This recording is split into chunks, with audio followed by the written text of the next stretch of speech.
것을 후회하셨더라. 아멘. 오늘 이 새벽 시간에도 아버지 앞에 나와 기도에 힘쓰시는 여러분들을 진심으로 환영하고 축복합니다. 오늘 말씀의 제목은 순종이 제사보다 낫습니다 입니다. 이전까지의 말씀은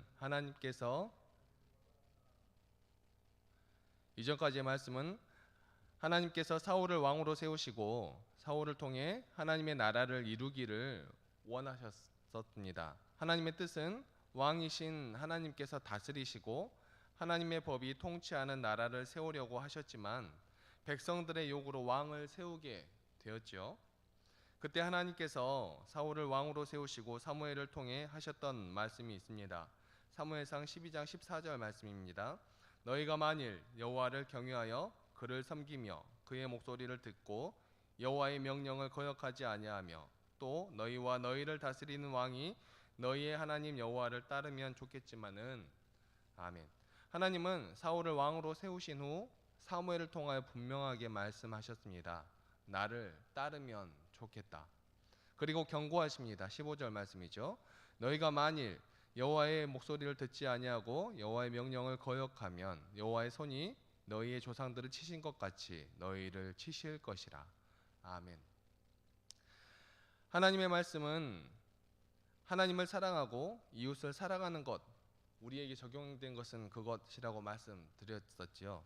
그런데 이스라엘 백성들은 그 처음부터 어긋나 버립니다. 하나님을 사랑하는 것조차 제대로 못했던 것이지요.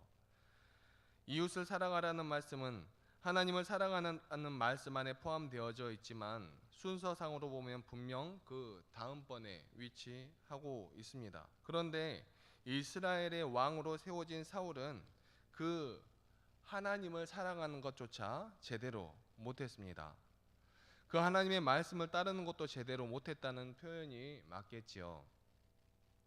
먼저 사울은 블레셋과의 전투에서 사무엘을 기다리지 않고 번제를 드립니다. 이것은 곧 여호와의 은혜와 말씀을 구하지 않은 죄를 지었던 것이지요. 그리고 어제 말씀 가운데서 하나님은 사무엘을 통하여 사울에게 분명히 명령하십니다. 아말렉을 쳐서 그들의 모든 소유를 남기지 말고 진멸하라 라고 말씀을 하시죠. 그러나 사울은 그 말씀을 따르지 않습니다. 그리고 여호와 하나님께 제사하기 위하여 좋은 것을 남겼다라고 변명을 합니다. 그리고 이어진 말씀이 오늘 본문 말씀이죠. 오늘 본문 16절의 말씀입니다. 사무엘이 사울에게 이르되 가만히 계시옵소서. 간밤에 여호와께서 내게 이르신 것을 왕에게 말하리이다. 아멘. 우리 성경은 참 좋게 기록하고 있습니다. 가만히 계시옵소서. 참 점잖게 말씀하고 있지 않습니까? 그런데 그 말씀을 본문을 그대로 직역하면 멈추시오 정도가 됩니다. 지금 그래도 명색이 왕인데 왕 앞에서 멈추시오 라고 말하고 있습니다. 사무엘이요. 누구에게? 사울 왕에게 멈추시오 라고 말하고 있습니다. 무엇을 멈추라는 말일까요? 변명을 멈추라는 것입니다. 여러분 성경을 읽을 때 기록되어져 있는 문자 그대로 성경을 바라보시면 성경의 뜻과 맥락을 조금 이해하는 데 어려움이 있을 수 있습니다. 성경을 전체적으로 하나님의 뜻이 무엇인지 일단 생각해야 하고 그 상황이 어떠한 상황인지 생각해야 하고 그 상황이 지금 어떻게 흘러가고 있는지 항상 인식하면서 성경을 읽어야 그 성경에서 말씀하고 있는 그 말씀과 뉘앙스가 어떠한 뜻인지 파악할 수 있는 것이죠. 어떤 사람들은 성경이 하나님의 말씀, 그러니까 거룩한 말씀이기 때문에 거룩한 하나님의 말씀이기 때문에 기록되어져 있는 글도 될 수 있으면 거룩하게 기록하려고 그러니까 그렇게 좀 나빠 보이지 않게 기록하려고 노력을 많이 했습니다. 그래서 성경을 특히 또 우리나라 말로 번역하는 그러한 과정에서도 그러한 부분이 많이 수정이 되었는데요. 예를 들어서 사도 바울이 바나바와 선교 여행을 떠나는데 처음 간 곳이 구브로라는 섬이었죠. 그곳을 우리나라 말로 하면 구브로라고 기록이 되어져 있지만 원어적으로 그 섬의 이름은 구브로가 아니고 키프로스에 가깝습니다. 그런데 그 센 발음을 줄이기 위해서 구브로라고 바꿔졌죠. 그리고 구브로의 왼쪽에 있는 도시 이름이 파포스라는 도시인데, 그 파포스라는 도시의 이름이 어떻게 변했는지 아십니까? 짐작도 안 되시죠? 바보가 됐습니다. 바보.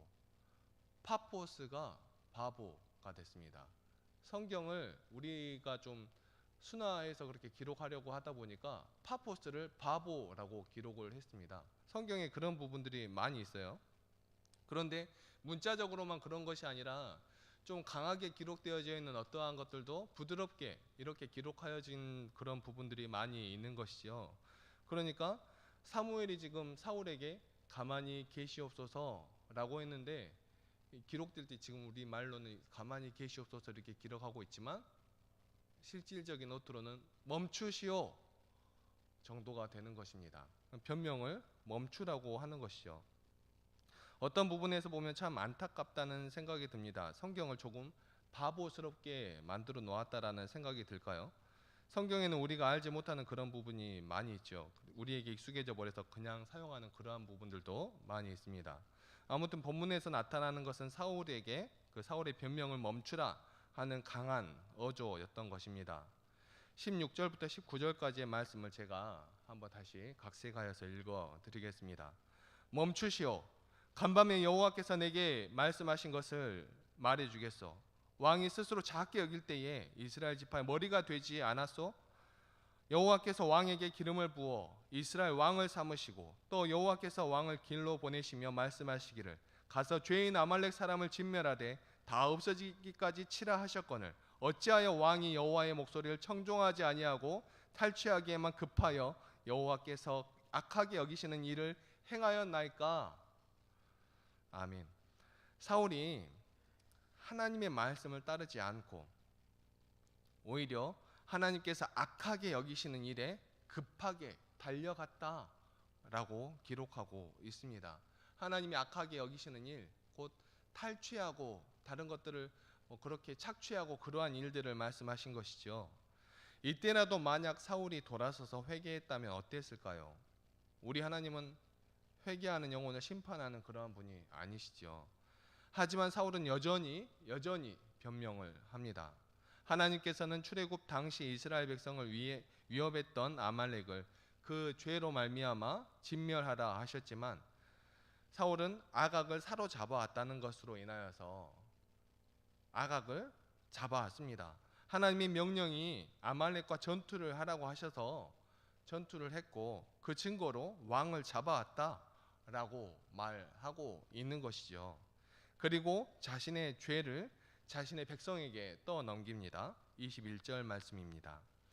다만 백성이 그 마땅히 멸할 것 중에서 가장 좋은 것으로 길갈에서 당신의 하나님 여호와께 제사하려고 양과 소를 끌고 왔나이다 하는지라. 아멘. 여기서 우리는 주의해야 할 우리들의 모습을 바라봅니다. 사울은 죄를 지적받고도 자신이 하나님의 음성에 순종했다라고 말하고 있죠. 또 자신이 여호와께서 보내신 길로 가서 아각을 사로잡아왔고 아말렉을 진멸했다라고 말합니다.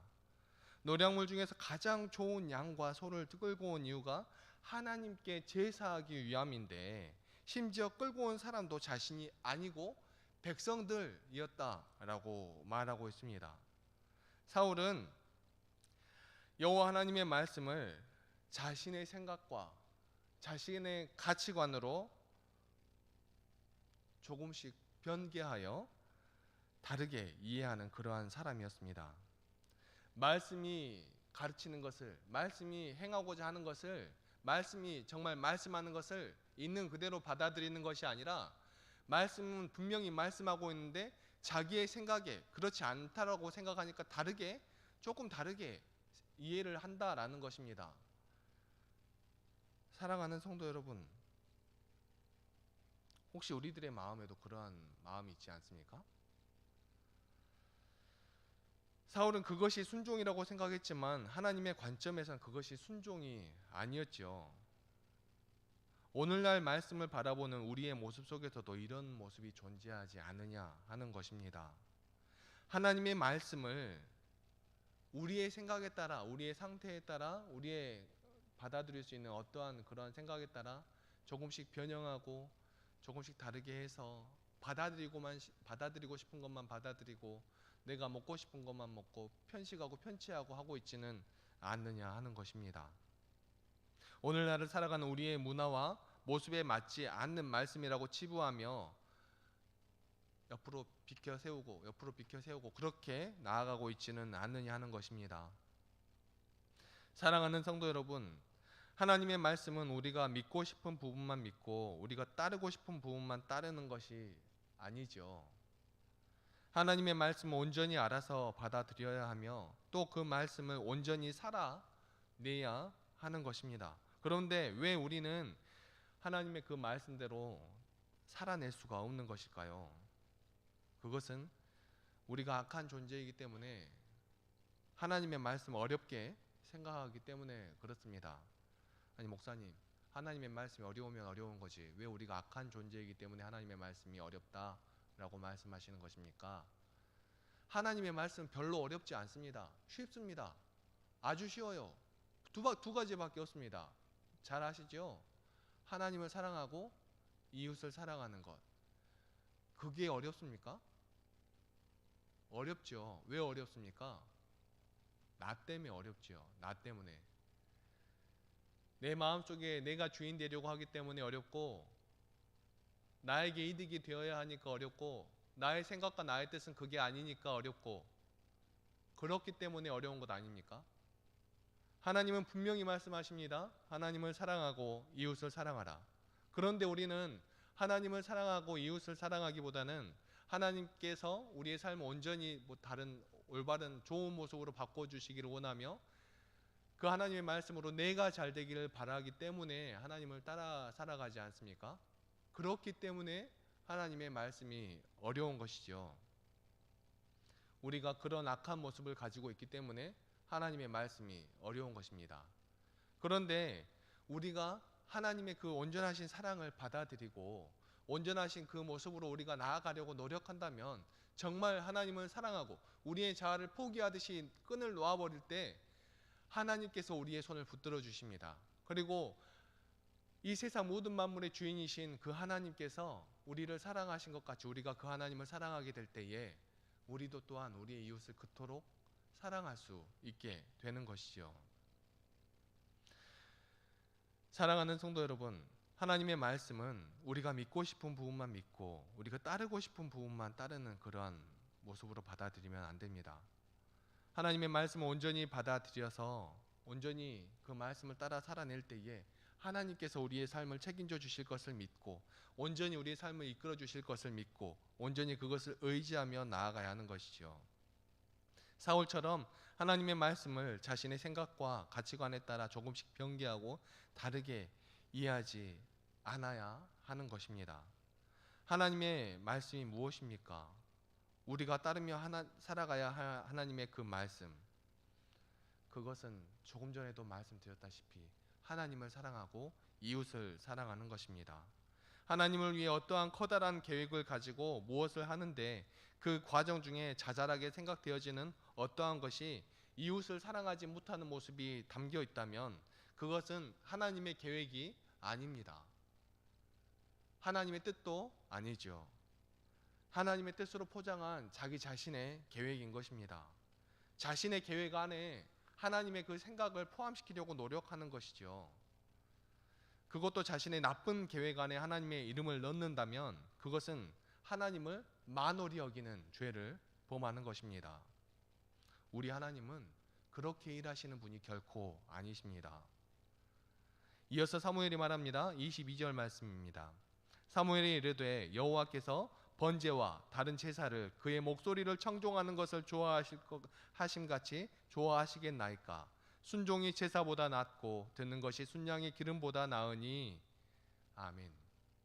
여러분, 이스라엘 백성에게 제사라는 것은 아주 엄청나게 중요한 그러한 행위였습니다. 여러분, 선한 사마리아인의 비유에 다들 잘 아시죠? 선한 사마리아인의 비유 가운데 강도 만나서 죽어가는 사람 옆을 지나가는 제사장과 레위인, 사마리아인이 등장하죠. 그런데 그 사마리아인이 그 사람을 돌봐주게 되고 나중에 이제 그 사람이 살게 되죠. 예수님이 물으시는데 우리는 답을 알죠. 그런데 만약에 예수님께서 이 사람 가운데 누가 의로운 사람이냐? 라고 물었어도 우리는 똑같은 말씀을 듣고 있었을까요? 목사님, 똑같은 말씀을 듣지 않았을까요? 왜 그렇게 말씀하시나요?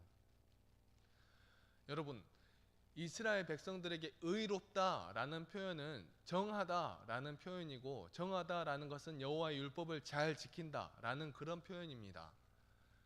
예수님께서 이 사마리아인의 비유에 제사장과 레위인을 등장시키시고 그 다음에 사마리아인을 등장시키셨는데, 그 이유가 제사장과 레위인은 제사를 드리기 위해서는 정해야 했습니다. 부정하면 안 됐지요. 그런데 만약에 강도 만난 사람을 도와주다가 그 사람이 죽어버려요. 그러면은 레위인은, 제사장은 부정하게 되는 것입니다. 그러니까 이스라엘 사람들의 관념으로는 의롭지 못한 자가 되어버린 것입니다.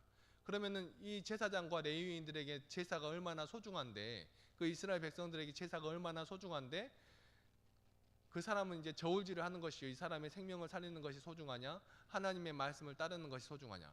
물론 하나님의 말씀은 하나님을 사랑하고 이웃을 사랑하고 그 사람을 살리는 것이 소중한데, 그 사람들이 자신이 가지고 있는 그 직무 때문에 고민하다 그 자리를 떠난 것입니다. 그 사람들에게 누가 나쁜 사람이라고 손가락질할 수 있겠습니까? 그러니까 예수님께서 물어보시죠. 누가 강도 만난 자의 이웃이 되겠느냐? 누가 강도 만난 자의 이웃이겠느냐? 라고 말씀하시죠. 예수님께서 누가 의로운 사람이냐? 라고 말씀하시지 않으셨습니다. 누가 강도 만난 자의 이웃이냐? 라고 말씀하셨죠. 이만큼 이스라엘 백성들에게는 제사라는 것을 중요하게 생각합니다. 그런데 이 제사와 지금 비유하고 있는 것입니다. 하나님의 말씀이 제사 드리는 것과 그 길 위에 겹쳐 있어야 되는 것 같은데, 하나님의 말씀을 순종하면 그 제사 드리는 것도 당연히 그 과정 중에 있어야 될 것 같은데, 하나님께서 지금 제사 드리는 것과 하나님의 말씀을 청종하는 것을 비교하시면서 지금 말씀하시는 것이죠. 여호와께서 번제와 다른 제사를 그의 목소리를 청종하신 것 같이 좋아하겠나이까? 여러분, 정말 고민하고 들으셔야 합니다. 그저 지금까지 알고 있는 우리의 지식으로 받아들이려 하지 마시고 잘 들으셔야 합니다. 마음판에 새겨 들으셔야 합니다. 순종이 제사보다 낫고 듣는 것이 순양의 기름보다 낫습니다. 그리고 말씀하십니다. 23절 말씀입니다. 이는 거역하는 것은 점치는 죄와 같고 완고한 것은 사신 우상에게 절하는 죄와 같음이라. 왕이 여호와의 말씀을 버렸으므로 여호와께서도 왕을 버려 왕이 되지 못하게 하셨나이다 하니. 아멘. 사랑하는 성도 여러분, 우리는 하나님의 말씀을 거역하지 않기를 바랍니다. 또 하나님의 말씀에 완고하지도 않기를 바랍니다. 하나님의 말씀 앞에서 우리의 자아를 내려놓고, 우리의 생각을 내려놓고, 우리의 마음의 중심을 내려놓고 하나님의 말씀을 따라 나아가는 믿음의 백성들이 되기를 소망합니다. 사무엘의 공개적 책망을 들은 사울은 일단 자신의 죄를 인정하게 되는데요. 그리고 나서 사무엘에게 함께 가서 제사 드리자고 요청합니다. 사무엘은 거절하죠. 재차 간절히 요구하는 사울에게 이제 사무엘은 함께 가서 여호와께 예배 경배 드리게 됩니다. 하지만 이 가운데에서도 우리는 사울의 말 속에서 그의 사상을 볼 수 있습니다. 그의 뜻을 볼 수 있습니다. 본문 30절 말씀입니다. 사울이 이르되 내가 범죄하였을지라도 이제 청하옵나니 내 백성의 장로들 앞과 이스라엘 앞에서 나를 높이사 나와 함께 돌아가서 내가 당신의 하나님 여호와께 경배하게 하소서 하더라. 아멘. 여러분, 말 한마디를 하더라도 조심해야 합니다. 당연히 말 한마디가 자연스럽게 나오는 그 말 한마디가 이웃을 정말 사랑하는 그런 말이라면 좋겠지만은 우리는 나약해서 그러지 못할 때도 있지 않습니까? 그런데 그럴 때라도 우리는 말 한마디 한마디를 조심해야 합니다. 그 말 한마디 안에 그 사람의 생각과 사상이 담겨 있기 때문이죠. 사울은 지금 말합니다. 사무엘을 하나님과 특별한 관계에 있는 그런 것처럼 말하고 있습니다. 그런데 사울이 이르되 내가 범죄하였을지라도 이제 청하오나니 내 백성의 장로들 앞과 이스라엘 앞에서 나를 높여주세요. 내 백성이라고 말합니다. 하나님의 백성이 아니라 이 백성은 내 백성, 하나님은 내 하나님, 당신은 분명히 하나님의 특별한 존재라는 것을 알겠지만 이 백성은 내 백성이에요 라는 뜻이 그 안에 담겨져 있지요. 우리는 말 한마디를 해도 조심해야 합니다. 이렇게 말 한마디 안에 얼마나 많은 것이 들어있습니까? 말 한마디로 천냥빚을 갚는다라고 했습니다. 그런데 말 한마디로 사람을 죽이는 말을 많이 하시는 그러한 분들도 계시죠. 사랑하는 성도 여러분, 우리 하나님께서는 우리를 살리기 위하여서 우리에게 모든 것 주셨습니다. 우리가 그 하나님을 의지하고 나아갈 때에 우리도 우리 하나님처럼 따뜻하고 바른 말, 우리 이웃을 살리는 그러한 말, 생명의 말로 나아갈 것을 믿습니다. 우리가 다른 어떠한 것을 중요하게 여기는 것이 아니라 정말 하나님의 말씀을 청종하는 것을 우리의 삶의 가치관으로 여기며 정말 하나님을 사랑하고 이웃을 사랑하는 그 자리에 열심을 가지는 우리 믿음의 백성들이 다 되시기를 간절히 소망합니다. 기도하시겠습니다. 사랑과 은혜가 충만하신 하나님 아버지, 너무나 감사합니다. 오늘 이 새벽 시간에도 우리를 단잠에서 깨워주시고 하나님의 말씀을 통하여 우리의 삶을 바라보게 해주시고 하나님의 그 생명의 길로 한 걸음씩 나아가게 해주시니 너무나 감사합니다. 하나님, 우리가 말씀을 바라볼 때 언제나 우리의 생각과 우리의 가진 가치관으로 말씀을 바라보려 할 때가 너무나도 많이 있었음을 고백합니다. 그리고 우리의 잣대로 하나님의 말씀을 재단하려 할 때도 많이 있었음을 고백합니다. 하나님, 우리의 생각과 우리의 뜻으로 말씀을 바라보려 하기보다는 하나님께서 우리에게 말씀하시는 그 말씀의 중심을 바라보는 우리를 될 수 있도록 하여 주시고, 우리가 다른 어떠한 것을 의지하며 나아가기보다는 우리의 생각과 우리의 뜻을 의지하며 나아가기보다는 하나님의 말씀을 의지하며 생명의 길로 달려나아가는 믿음의 백성들이 다 될 수 있도록 도와주시고 인도하여 주시옵소서. 우리를 통하여 생명을 살리시길 원하시는 하나님의 그 놀라우신 사랑을 우리가 삶 가운데 온전히 이루어 드릴 수 있도록 하여 주시고, 정말 우리의 삶을 통하여 이루시는 하나님의 놀라우신 사랑으로 말미암아 우리가 우리의 삶 가운데 더욱더 복이 되고 은혜가 되는 귀하고 아름다운 믿음의 백성들이 될 수 있도록 도와주시고 인도하여 주시옵소서. 함께하여 주실 줄 믿사오며 이 모든 말씀 사랑이 충만하신 우리 주 예수 그리스도의 이름으로 기도합니다. 아멘.